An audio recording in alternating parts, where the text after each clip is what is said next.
So yan mga boss, meron tayong sakit sa ulo kasi nagit isang taon di ko napastart to. So nag-stack up yung carburetor malamang. Ang gagawin ko, pakita ko kung paano baklasin sa paraan ko, no. Hindi naman ako expert pero DIY lang to, destroy it yourself. So ang una kong ginawa, to naka-on sa reserve, i-off ko muna siya. Yan, tapos meron tayong pansalok. Ayan, tuyong-tuyo. Punta tayo sa kabila. I-drain muna natin para hindi tumapon yung gasolina.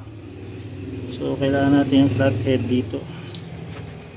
Yeah, to gastardo na nga yun. Kakapit ko, hindi ko na pa start to eh. So yan, buksan nyo lang konti. Ayun, tulo dami. Kaya nyo lang maubos, kaya nyo lang siya. So antayin nyo yan. So habang naantay natin, ito naman itong throttle cable. Kaya ang ganda pa rin ng carb eh. User friendly. Kahit wala akong masyado alam, napa-under ko siya. Yan, tanggalin natin. Tumutulo pa rin. Naka-off na naman yun. Tapos Phillips, kailangan nyo to para sa air. Naluwangan ko na to. Anong tawag dito? Air filter yan. Naluwangan ko na yan. Tapos ito, GIS ata to 8. Naluwangan ko na rin. So kakamain ko na lang para mabilis. Yan. Ingatan nyo yan. Baka mawala yan. Yari kayo. Okay, ilagay natin dyan. Tapos wala na. Tumigil na yung tulo. Isara nyo na. Pero kahit di nyo nasara eh. Sara nyo na para safe. Sigurado may tutulo pa yan mamaya. Tapos ugutin nyo na itong hose na to sa drain ng fuel drain. Fuel drain yan. Tanggal na. Dun tayo sa kabila. Lipat tayo sa kabila. Lipat tayo. Mali. Dapat pala hindi pa tayo lumipat. Meron pa pala tayo tatanggalin dun yung hose. Dalawang hose. Anyway, dito. Yung kabilang tornilyo. Kaliwang kamay.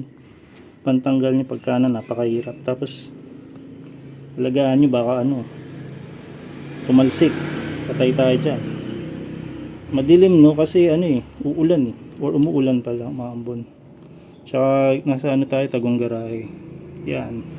So pag itanggal yan, ito naman sa kabila. Pwede rin dito. Kaso sasama yan eh. Pero mas madali nga kung dito mo ugutin. Pero ako dito ko yung ugot. Kaya tago muna natin ng tornilyo. Dito ko siya inugot. Yun o. Pwede kayong gumamit ng itong hose na to. Pwede kayong gumamit ng flathead. Teka lang. Flathead. Ay, flathead. Ano pala? Long nose. Yun, tanggal na. May tumulo pang gas. Tapos may isa pang hose. Yun o.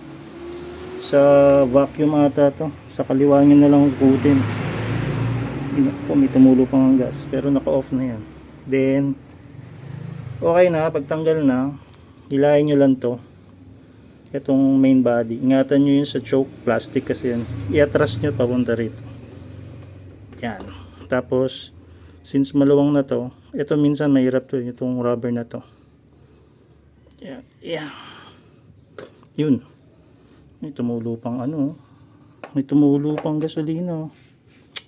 Starter pa naman to. Patuyuin na lang natin yan.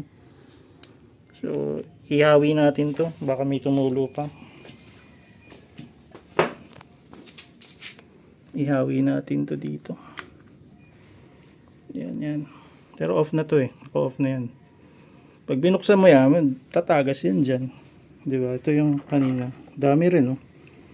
Siguro 200 ml din yan. Laman ng carburetor. So yun, tanggal na. Ganun lang.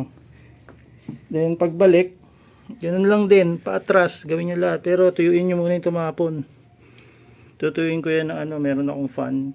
Yung high speed kilat. Starter pa naman yan. So mamaya balik natin. So game, balik na natin to. Everything in reverse. Unahin ko dito sa air filter.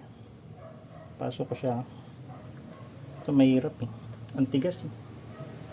Ganda siguro lagyan yung silicone grease. Pero wag na, papasok pa. Pasok pa yung grasa eh. Ingatan nyo lang sa choke. Ayun. Tapos yung dalawang screw sa intake manifold. Yan. Tapos nyan, isang screw Tignan natin dito. Tapos yung fuel drain, to fuel drain hose sa ilalim. Just make sure na masikip to. Nalakban natin yan kanina. Nakalak to. Lock yan. Tapos ikpitan nyo na lang to. Huwag natin ikpitan dyan, tatagal pa tayo. Ikpitan dyan. Tapos throttle body. Hindi, ito munang hose yung galing sa fuel. Ito yung hose na galing sa fuel tank o fuel line. Medyo mahirap to kasi wala tayong special tool para do sa clamp nya, pero kahit mamaya ako na ilak yan. Yan, nakabalik na siya. Hirap kasi isang kamay lang. Tapos yung vacuum ba tawag dito? Yan.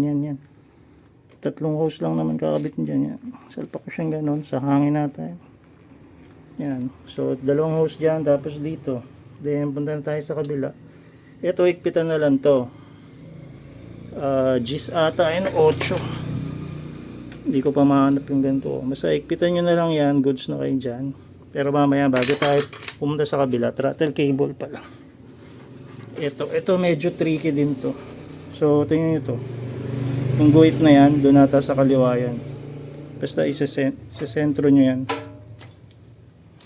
Pag mali yan, di papasok yan. Kailangan masentro nyo.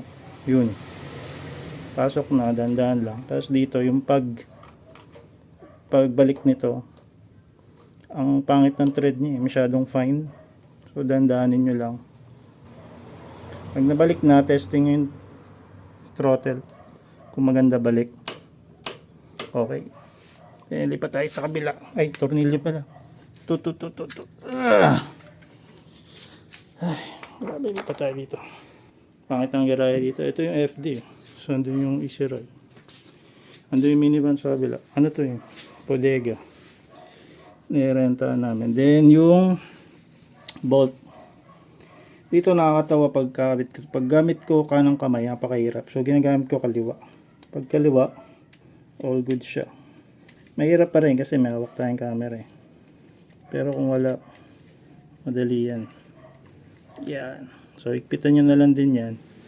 Yan. Alis na kayo. Taas, buksan nyo na lang to. Reserve or sa taas yung main tank. Ito off. Buksan nyo na lang yan. Then goods na kayo. Ikpitan nyo lahat. Ay, pawis ako. Grabe pawis ko dito. So yun lang mga boss. Minaklas ko kasi dahil ayaw mag-start. May gitsang taon, 1 year and a half ko ata hindi na-start to. So, testing ko kung start yan. Yun lang. DIY ko pagtanggal, pagbalik ng carb ng TMX 125 Alpha. Init.